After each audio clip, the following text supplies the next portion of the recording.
रंग, ये सब बदल डाला। राजनीति की परिभाषा बदल गई, राजनीति की संस्कृति बदल गई, राजनीति का तौर तरीका बदल गया, राजनीति के काम करने का तरीका बदल गया। 10 साल पहले लोग राजनीति करते थे जाति के नाम पर। 10 साल पहले राजनेता धर्म के नाम पर राजनीति करते थे। 10 साल पहले राजनेता तुष्टीकरण की राजनीति करते थे। 10 साल पहले राजनेता वोट बैंक की राजनीति करते थे। भाई को भाई से लड़ाते थे, जाति को जाति से लड़ाते थे, धर्म को धर्म से लड़ाते थे और वोट बैंक की राजनीति करते थे और अपने को गद्दी पर आने के लिए फूट डालो राज करो का काम करते थे। आजादी से एक सवाल करना चाहता हूं। बुआ तो आपकी इतनी करीबी है, बंगाल से यहां तक आपके पास आई है, कभी आपने आपकी नई बुआ को पूछा कि वो बंगाल में यूपी बिहार वालों को बाहरी क्यों कहती है? हमारा देश एक है, हम सभी भारतीय हैं, हम भारत माता की संतान है। फिर बंगाल में जाने वाले यूपी के लोगों को टीएमसी गाली क्यों देती है? जरा वन प्रोडक्ट उस पर जी जान से जुटे हैं। सपा सरकार में क्या था? सपा सरकार में वन डिस्ट्रिक्ट वन माफिया,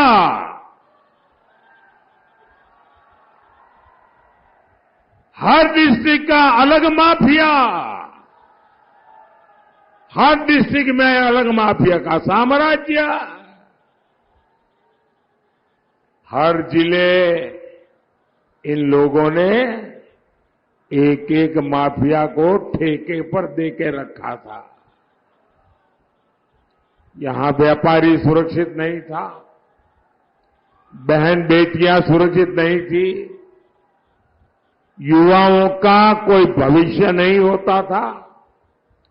लेकिन जब से योगी जी आए हैं और ये सब उनके साथ ही सरकार में है, पूरा माहौल बदल गया है। अब जनता नहीं डरती, माफिया डरते हैं। हमारी गठबंधन सरकार आएगी, हम एमएसपी को लीगल गारंटी देंगे।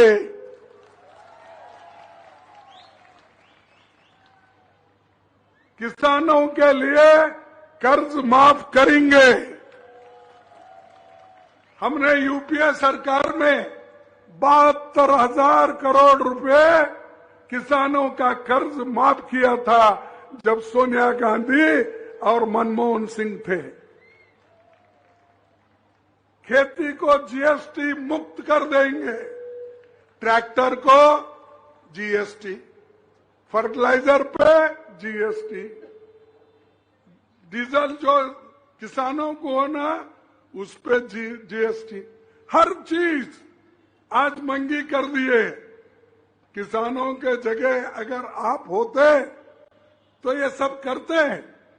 आपने अमीरों का कर्ज माफ किया, 16 लाख करोड़ अमीरों का कर्ज माफ किया, गरीबों का 10 पैसे भी माफ नहीं किया तुम।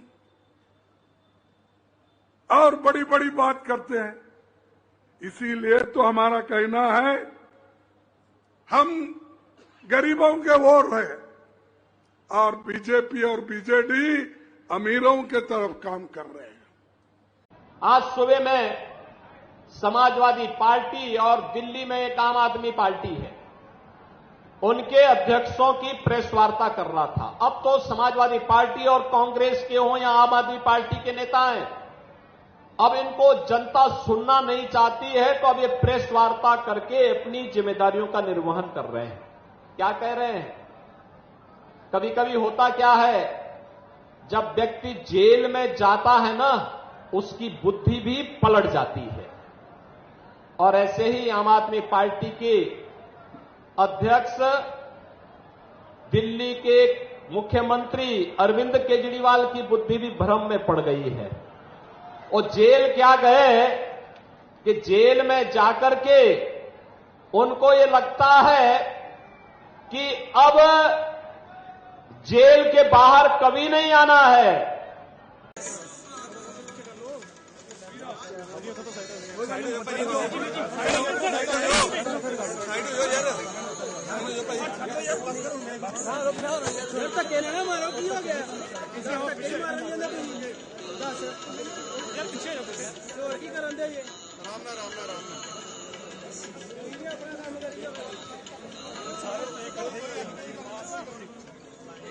स्वाति मालीवाल जी, उनके साथ जिस तरह का घिनौना व्यवहार हुआ, मीडिया में रिपोर्ट आई कि मारपीट हुई है, बेल पे बाहर भ्रष्टाचारी संजय सिंह स्वयं कहते हैं कि एक निंदनीय घटना हुई जब स्वाति मालीवाल जी अरविंद केजरीवाल जी के मुख्यमंत्री आवास पर गई, तो ये तो उन्होंने स्वीकार कर लिया। पहली बात ये बात आई, 3 दिन होने को आ गए, सबने उम्मीद लगाई कि नारी शक्ति के साथ समझौता नहीं करेंगे अरविंद केजरीवाल। ठीक है, भ्रष्टाचारी तो है, कट्टर बेईमान हैं, लेकिन अपनी ही पार्टी की नेत्री के साथ दुर्व्यवहार हो, मारपीट हो, गाली गलौज हो, तो शायद अरविंद केजरीवाल की इंसानियत जागेगी। आपकी बातों में वजन ही नहीं रहा। आप देश के प्रधानमंत्री हैं, जनता जान नहीं रही है कि आप क्या कहना चाह रहे हैं। एक दिन कुछ कहते हैं, अगले दिन कुछ और कहते हैं, फिर अगले दिन कुछ और कहते हैं। एक दिन कहते हैं 15 लाख रुपए आप सबके खाते में डाल देंगे, अगले दिन कहते हैं चुनावी जुमला था। एक दिन कहते हैं कि कांग्रेस पार्टी आपकी भैंस चुरा लेगी। सचमुच सावधान रहो, अब कांग्रेस पार्टी के नेता आ गए, अब भैंस चुराएंगे हम, सावधान रहो। कभी कहते हैं कि कांग्रेस पार्टी की ये साजिश है कि आपके मंगलसूत्र लेकर किसी और को दे देंगे। अरे 55 सालों से हमारी सरकार रही, किसी ने आपके मंगलसूत्र पे आंच आने दी? इंदिरा जी ने अपने गहने देश को दे दिए थे जब जंग था। तो इनकी बातों पर अब भरोसा किया जा सकता है? जनता खुद समझ रही है, खुद समझ रही है। 4 फेज चुनाव जो हो गया, उससे ये स्पष्ट हो रहा है कि एनडीए की सरकार अब फिर दोबारा आने से दूर हो गई। और जब इंडिया की सरकार आने की जो संभावना जो बढ़ी जा रही है, सडनली हम देखते हैं तृणमूल कांग्रेस की नेत्री वो बोलती है कि बाहर से समर्थन करेगी। अभी तक वो एक तरफ से कहते हैं कि इंडिया गठबंधन का स्थापना करने में उनका भागीदारी है, उन्होंने खुद किया, और दूसरी ओर से कहती है कि हम बाहर से समर्थन देंगे। इसका मतलब है कि वो इंडिया ब्लॉक के हिस्सेदार नहीं है, बाहर से देंगे वो। तो बाहर से अगर समर्थन देनी है तो मतलब ये है कि आगामी अगर सरकार बनी तो उसका भी हिस्सेदारी नहीं होगी उनकी। पाक ऑक्यूपाई कश्मीर की बात मत करिए। पाकिस्तान के पास एटम बम है, फारूक अब्दुल्ला कहते हैं, मणिशंकर अय्यर कहते हैं, अरे राहुल बाबा, पाक के एटम बम से आप डरो, मोदी जी के नेतृत्व में भारत इतना मजबूत है, कोई एटम बम से डरने की जरूरत नहीं है।